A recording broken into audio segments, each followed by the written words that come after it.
The place, London. The time, 1843. The season, that of jollity, of festivity and charity. Holly and berries and goodwill to all men, with perhaps one exception. And it is with this exception that we are concerned in our story. The exception is Ebenezer Scrooge.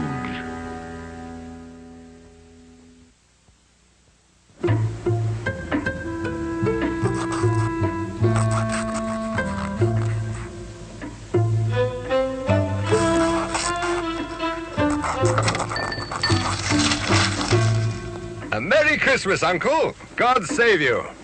Humbug. Christmas a humbug, Uncle? You don't mean that, I'm sure. Oh, but I do. Merry Christmas? What reason have you to be merry? You're poor enough. Well, come then, what reason have you to be morose? You're rich enough. Bah! Humbug. Don't be cross, Uncle. What else can I be? Out upon a Merry Christmas. If I could work my will, every idiot who goes back with Merry Christmas on his lips should be boiled in his own pudding and buried with a stake of holly through his heart. Uncle! Keep Christmas in your own way and let me keep it in mine. Don't be angry, Uncle. Come, dine with us tomorrow. Never. No, good afternoon. I'm sorry with all my heart to find you so resolute. But I'll keep my Christmas humor to the last. So, a Merry Christmas, Uncle. And a Happy New Year. Good afternoon. And a Merry Christmas, Mr. Cratchit. Merry Christmas, sir. Good afternoon. Scrooge and Marley's, I believe. Have I the pleasure of addressing Mr. Scrooge or Mr. Marley? Mr. Marley died 7 years ago this very night. At this festive season of the year, Mr. Scrooge, a few of us are endeavouring to raise a fund to buy the poor some meat and drink and means of warmth. But are there no prisons? Plenty of prisons. And the treadmill and the poor law, the union workhouses, they in full vigour then? Both very busy, sir. Oh, I was afraid from what you said at first that something had occurred to stop them in their useful course. I don't make merry myself at Christmas, and I can't afford to make idle people merry. Yes, I know you'll tell me that many can't go there, and many would rather die. Well, we'd better do that, than decrease the surplus population. Good afternoon, gentlemen. Good afternoon. You'll want all day tomorrow, I suppose, If quite convenient, sir. It's not convenient, and it's not fair. If I was to stop you £0.50 for it, you'd think yourself ill-used, I'll be bound, And yet you don't think me ill-used when I pay a day's wages for no work. It's only once a year, sir. Well, that's a poor excuse for picking a man's pocket every 25th of December. You'll be here all the earlier the next morning. Even the blind man's dog knew old Scrooge and avoided him. Scrooge kept all humanity at a distance and liked it that way.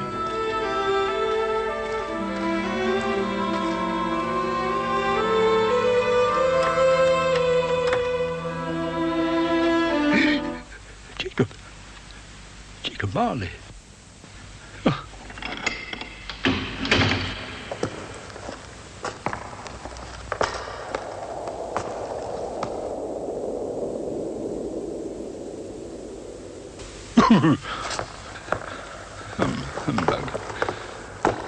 Humbug.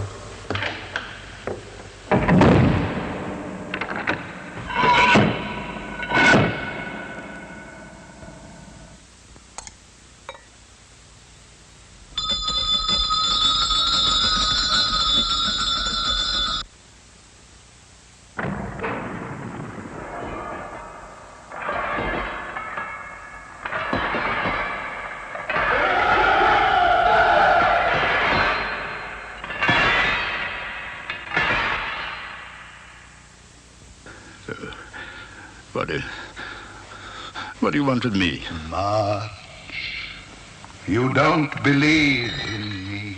I don't. Because you may be an undigested bit of beef, a fragment of an underdone potato. There's more of gravy than of grave about you.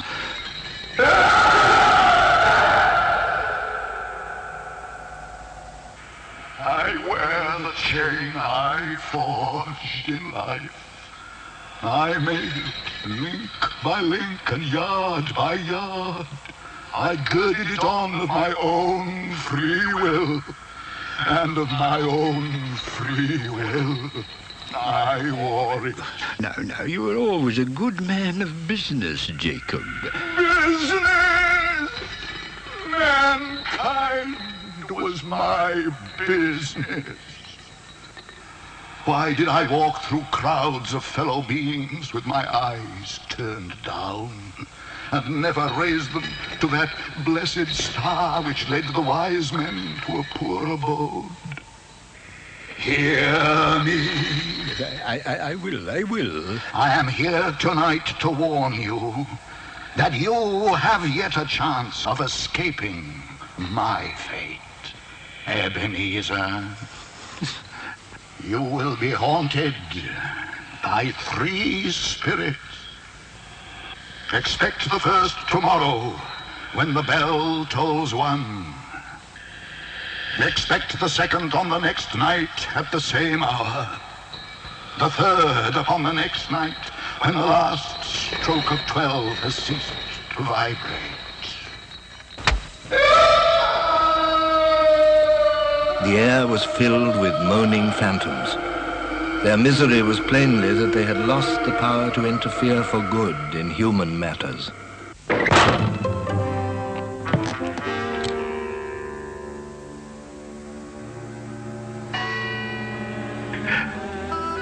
Scrooge awoke to the chimes of a neighboring clock. His room was flooded with light, and a hand opened the curtains of his bed. Are you the spirit, sir, whose coming was foretold to me? I am. Who and what are you? I am the ghost of Christmas past.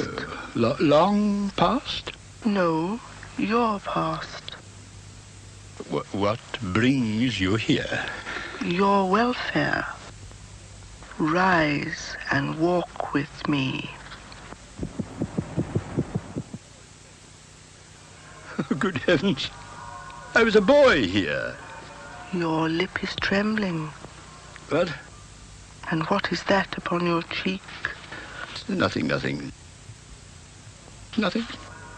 These are but shadows of the things that have been. They have no consciousness of us. The school is not quite deserted.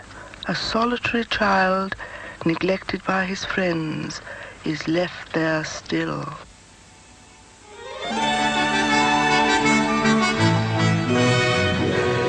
Oh, poor boy. Let us see another Christmas. Do you know this place? Know it? I was apprenticed here. Oh, why, it's old Fezziwig. It's Fezziwig, alive again. Yo-ho, my boys. No more work tonight. Christmas Eve, Dick. Christmas, Ebenezer. Clear the way, my lad. Shut up, Ebenezer. Merry Christmas to you. Hilly-ho, my lad. He was very much attached to me.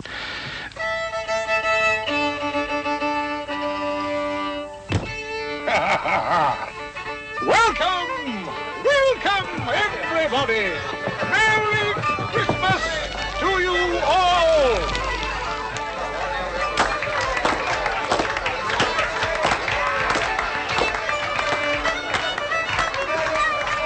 A small matter to make these silly folks so full of gratitude. Small? Why is it not? He has spent but a few pounds of your mortal money, 3 or 4 perhaps. But it isn't that, Spirit. He had the power. He had the power to render us happy or unhappy, to make our service light or burdensome, of pleasure or of toil. My time grows short. Quick. You are changed. You fear the world too much. There is nothing as hard as poverty, so I pursue wealth. I have seen your nobler aspirations fall off one by one until the master passion, gain, engrosses you. Our contract is an old one. I can release you. Have I ever sought release? In words? No, never. In what then? In a changed nature, in an altered spirit. May you be happy in the life you have chosen. Oh, Spirit, why would you delight to torture me? I told you these were shadows of the things that have been, that they are what they are. Do not blame me. Take me back. Haunt me no longer.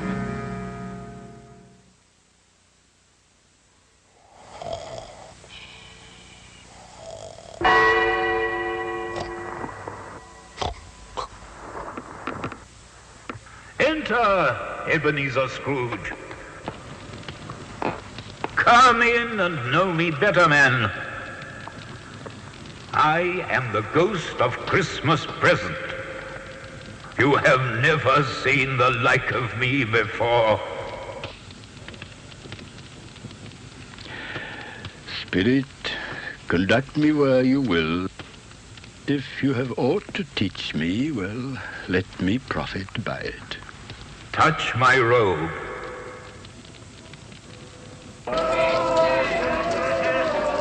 As they walked, the spirit shed from his torch a few drops of good cheer on the passers-by. They stopped to bless the humble dwelling of the Cratchit family.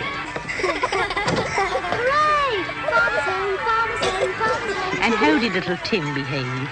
As good as gold. He told me coming home that he hoped the people saw him in the church because he was a cripple, and it might be pleasant to them to remember upon Christmas Day Come on, Timmy. who made lame beggars walk and blind men see.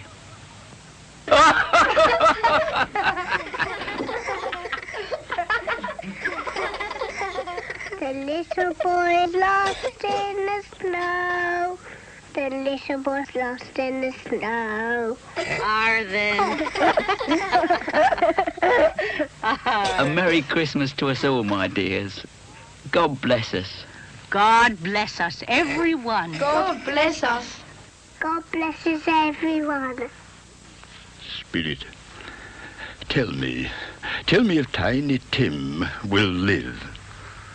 I see a vacant seat in the poor chimney corner, and a crutch without an owner, carefully preserved. No. If these shadows remain unaltered by the future, the child will die. No. What then? If he be like to die, he had better do it. Don't. And decrease the surplus population. Oh, God.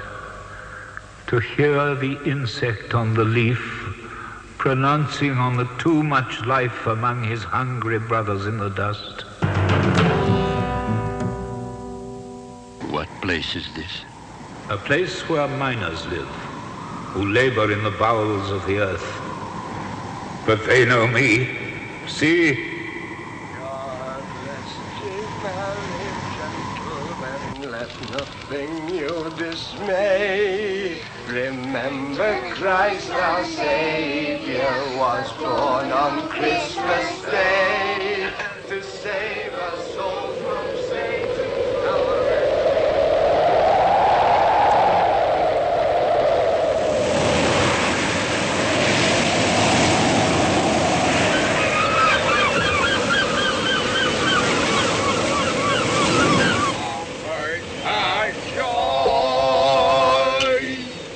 God rest thee, merry gentlemen, let nothing you dismay.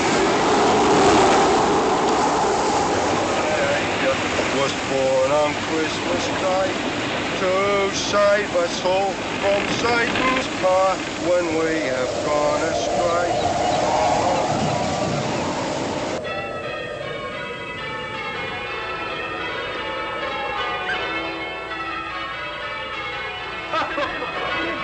Uncle Scrooge.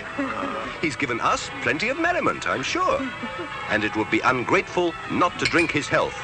And I say, Uncle Scrooge. Uncle Scrooge. A Merry Christmas and a Happy New Year to the old man, whatever he is.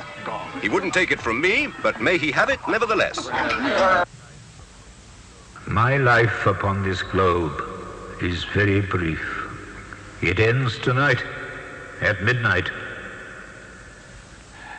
Forgive me, but I see something strange. Look here. Look, down here. Oh, Spirit, are they yours? They are man's, and they cling to me. This boy is ignorance. This girl is want. Beware them both, but most of all, beware this boy. Have they no refuge? No resource? Are there no prisons? Are there no workhouses? I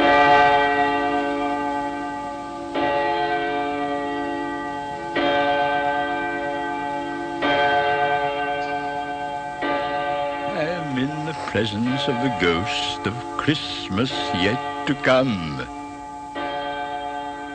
You are about to show me shadows of things that have not happened, but will happen in the time before us. Is that so, Spirit? Ghost of the future, I fear you more than any spectre I have seen. But as I know your purpose is to do me good, lead on, Spirit.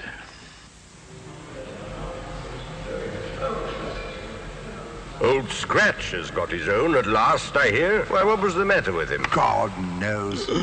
It's likely to be a very cheap funeral. I don't mind going if a lunch is provided, but I must be fed.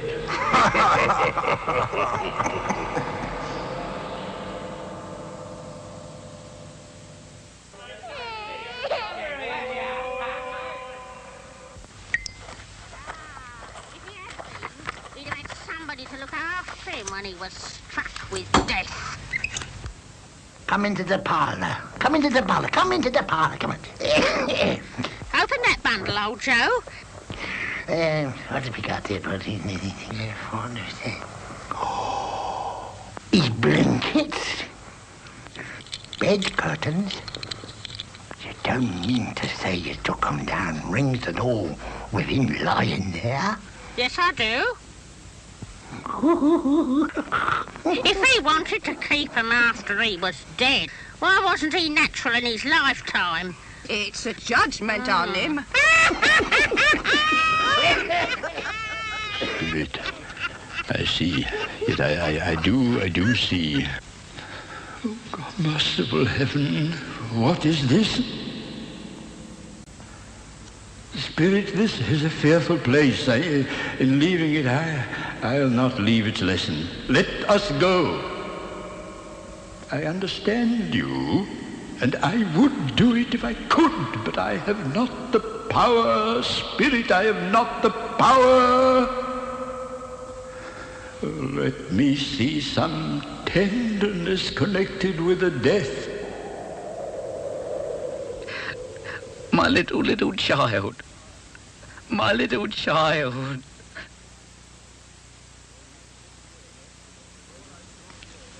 Before I draw nearer to that stone to which you point, answer me one question. Are these the shadows of the things that will be, or are they shadows of the things that may be only? Am I the man who lay upon the bed?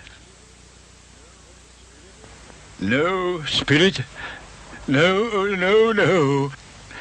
Spirit, I'm not the man I was. Good Spirit, assure me that I may yet change these shadows you have shown me by an altered life. I will not shut out the lessons that they teach.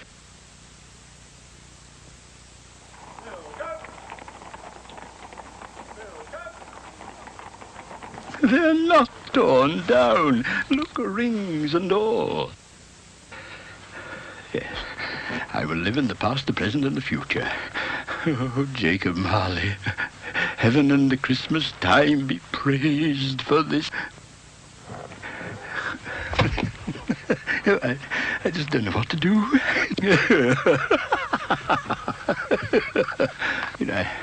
I don't know what day of the month it is. I don't know how long I've been among the spirits. I don't know anything.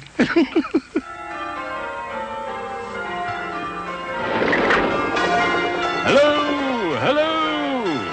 What's today? Hey? An intelligent boy. Oh, a remarkable boy. What's today, my fine young fellow? Today? Christmas Day. What? It's Christmas Day. It's Christmas Day. And I haven't missed it. The spirits have done it all in one night. Well, they can do anything they like. Of course they can.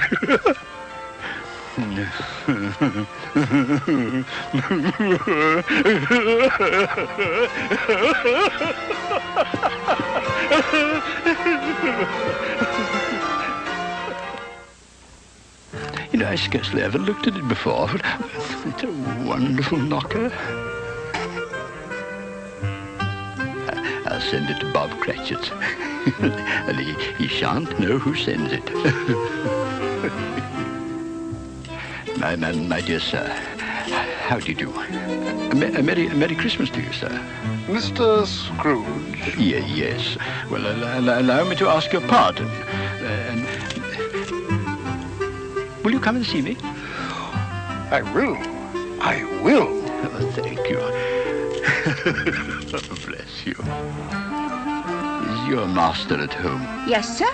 He's in the dining room along with mistress. Thank you. I'll just go in myself.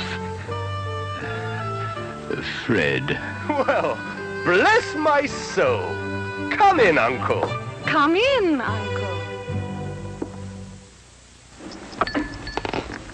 Hello. And what do you mean by coming here at this time of day? I am very sorry, sir. It's only once a year, sir. It shall not be repeated. I was making rather merry yesterday, sir. Now, I'll tell you what, my friend. I am not going to stand for this sort of thing any longer. And therefore, I am about to raise your salary. A Merry Christmas, Bob. A Merry Christmas. I will raise your salary, Bob, and endeavor to assist your struggling family. And we'll discuss your affairs this very afternoon, Bob. Scrooge was better than his word. He did all he had promised and more. And to Tiny Tim, who did not die, he was a second father. It was said thereafter that Ebenezer Scrooge knew how to keep Christmas well, if any man alive possessed that knowledge.